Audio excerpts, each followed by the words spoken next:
अयोध्या में राम मंदिर जमीन खरीद विवाद में हर दिन नए मोड़ आ रहे हैं, जिसने मंदिर ट्रस्ट के साथ साथ बीजेपी पर भी कई सवालिया निशान खड़े कर दिए हैं। लेकिन बीजेपी या ट्रस्ट इस पर कोई सफाई पेश करने में असमर्थ है और सिर्फ मामले को दबाने के प्रयास में जुटे हुए हैं। जिस राम मंदिर के मुद्दे को हवा देकर बीजेपी सत्ता में आई थी, हैरानी की बात है कि अब वो चुप्पी साधे बैठी है और विपक्ष को सवाल खड़े करने का मौका मिल गया है। विपक्ष ने सुप्रीम कोर्ट से गुहार लगाई है कि अयोध्या में राम मंदिर निर्माण ट्रस्ट द्वारा खरीदी गई जमीनों में घोटाले का कोर्ट संज्ञान ले और अपनी निगरानी में जांच कराए।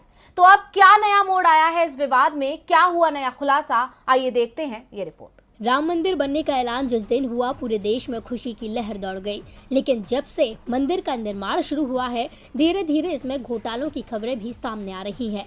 जनता की आस्था और भावना के साथ हुए खिलवाड़ का ऐसा नमूना सामने आया है जिसके बारे में अंदाजा तक नहीं लगाया जा सकता। और यही कारण है कि आज हर कोई सरकार से सवाल पूछ रहा है, लेकिन सरकार चुप है। पिछले कुछ दिनों से जमीन के मूल्य को लेकर विवाद छिड़ा हुआ था कि जमीन का दाम कुछ और है और दिखाया कुछ और गया है।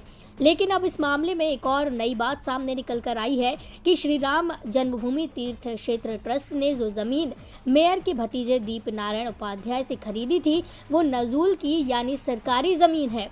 यहाँ तक कि ये जमीन फ्री होल्ड भी नहीं हुई थी। इस बात का खुलासा खुद बड़ा स्थान दशरथ महल मंदिर के महंत देवेंद्र प्रसादाचार्य ने रविवार को किया, जिन्होंने दीप को महज 20 लाख रुपए में ये जमीन बेची थी।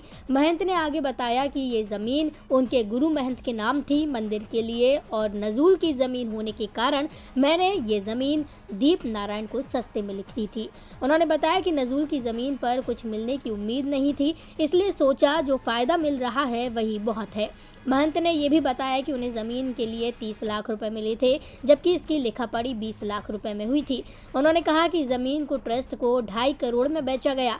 इस बात की जानकारी उन्हें नहीं थी। जब महंत से पूछा गया कि आपने ट्रस्ट को सीधे क्यों नहीं बेची, तो उनका जवाब था कि ट्रस्ट मेरे पास नहीं आया, वरना मैं इसी कीमत पर उन्हें ज़मीन लिख देता। अब महंत के मुताबिक मेयर ऋषिकेश उपाध्याय और उनके भतीजे दीप नारायण उनके पास गए और महंत ने ज़मीन बेच दी, जिससे इस मामले में अभी साफ तौर पर मेयर और उनके भतीजे फंसते नजर आ रही हैं। अब इस पूरे घोटाले की जड़ें कहां तक फैली हुई हैं, ये तो धीरे धीरे ही सामने आएगा।